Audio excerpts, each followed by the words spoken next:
Hey guys, how you doing? It's Voodoo here, and welcome to episode 57 in my Call of Duty Black Ops 2 Emblem editor series. Today we take a look at the Avenged Sevenfold Death Bat, which is a real mouthful, and I'm really pleased with the way it's come out. It looks really cool on the gun, looks absolutely awesome on the player card as well. And for all you Avenged Sevenfold fans out there who have been crazing me to do this, here it is, and hopefully you enjoy it. Some of my previous emblems on the screen, guys, feel free to check them out in the playlist link is in the description.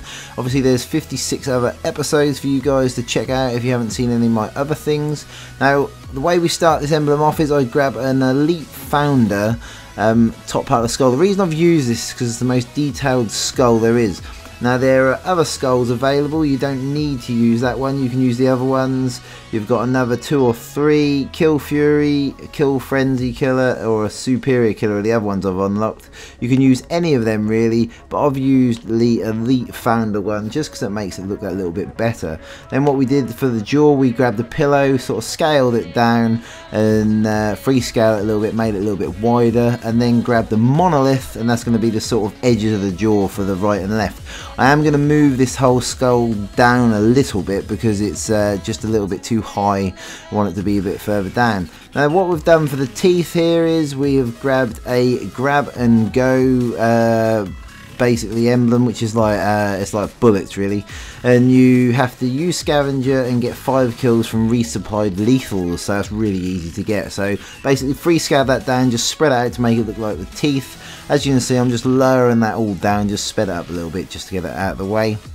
And that then sits just nicely. The nose really wants to be sat sort of on the centre cross on the grid, so that's where you want to be. But that's really sort of straightforward. Like I said, if you don't want to use, if you haven't got that skull, you want to use something else, you can. Don't get upset if you haven't got that skull. It does look the best this way, but you can use other skulls, that's for sure. Now what I've done there is I grabbed the circle, turned it into an oval, turned it black just to blacken the eyes and the mouth of the skull. So we're going to start doing some detail on the background.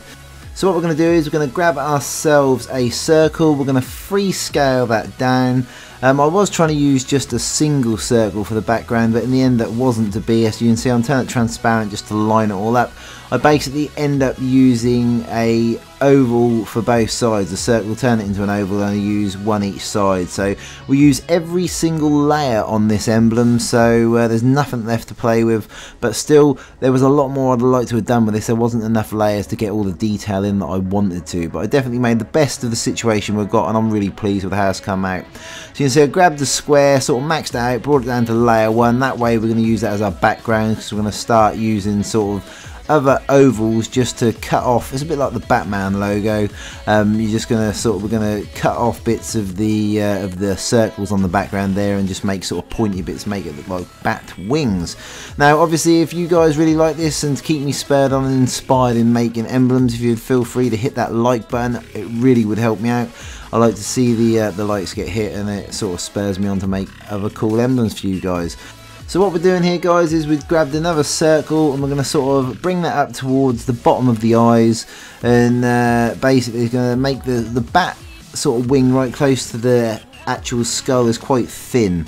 So what we're going to do here is grab another circle, turn it in, freescale it down to make it oval. The way you freescale is by clicking the right thumbstick, for those of you guys who are unaware of that. Some people still ask me how it's done. And then we're going to sort of just line it up, and just sort of want it to be sort of slightly rotated, so it's pointing slightly towards like the eye. That's the best way to do it. Then copy and paste another one. There's a lot of copying and pasting in this one, and the way you copy and paste, I had this question the other day, copy and paste. Now the way you do that is you basically hit the back button on the Xbox, and then to paste it, take it up to the top layer and press the start button. That's the way you do a copy and paste on the Xbox. Not 100% sure how you do it on the PS3. I'd imagine that's sort of like, probably, I think they have select and start, don't they? I think that's what they have. I can't remember, but yeah, so very straightforward. So you can see basically copying and pasting all these circles, slightly adjusting them as we go along, just to make them sort of like slightly different.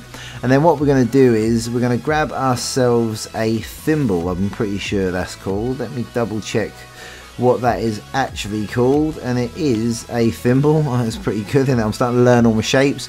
And we're going to just freescale that so it's a sort of nice sort of curve, and we're going to sort of basically take that to the tip of the wing, from the nearest tip nearest the skull, and then the furthest tip away, so it gives it a nice sort of sharp edge. The wing that has really come on, that really finishes off that wing and makes it look really spot on. So anytime guys you feel I'm going a little bit too quick, feel free to hit that pause button. Obviously I like to keep these videos around about 10 minutes, and as in a couple of videos ago, I asked you guys if you'd rather I didn't talk and just slow the videos right down, and it was unanimous. Everyone said that they wanted me to carry on rambling on like I do, and they don't mind the videos being a little bit faster than the sort of standard pace. So feel free to hit that pause button at any time if you're struggling. Basically what I'm doing here is I'm copy and pasting every single circle from the right hand wing, and then placing it in the right place, bring it down the order a little bit, and placing it in the right place on the opposing wing, and that way it can it doesn't have to be exact. That's one thing, a wing doesn't have to be absolutely exact. There's going to be slight discrepancies, but as long as you get it as close as you can, that's all you have to do. So copy and pasting the thimble across, and we're going to sort of freescale that a little bit as well, just to get it absolutely spot on how we want it. And you can see I've just raised the colour of that a lighter shade of grey, just so you guys can see what I'm doing. That's the only way. If I was doing it for myself, I'd have just left it black. You don't have to change the colour of it just for the sake of it. There's no need. But anyway, what we've grabbed here is we grabbed ourselves a smile outline, and we're going to do a bit of freescaling with that.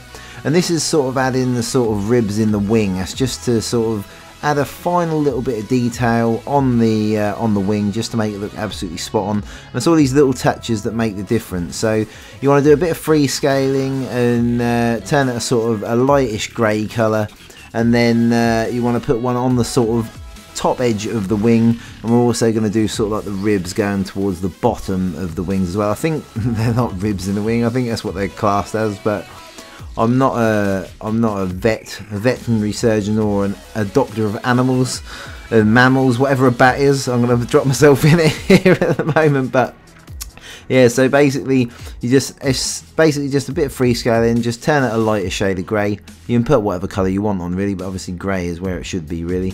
Also, I'd like to have done a little bit more shading all over the image, but that wasn't to be, because we haven't got enough layers. This emblem is one of them emblems that you could spend another blooming half an hour making, and lots of shading. If you had 100 layers, you'd probably use all of them. So we've made the best of what we can with 32 layers, and basically what we're going to do is we're going to use a smile outline for every single sort of, as you can see, sort of like the recesses at the bottom of the wing. We're going to go from the top to the bottom, and that way it's just going to look like a nice sort of flayed out wing, which I'm really pleased with.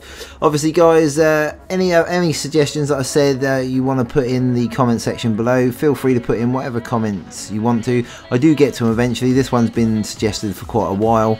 As you guys know, I'm doing about 3 to 4 emblems a week, which is the most I can fit in at the moment, due to trying to go out on my mountain bike, family and other things, and work. Obviously I've got a proper job as well. This is just what I do for fun. So it is quite difficult. Don't get upset if I don't get to your emblem rapidly, but I do get to them eventually, as you can see by this one.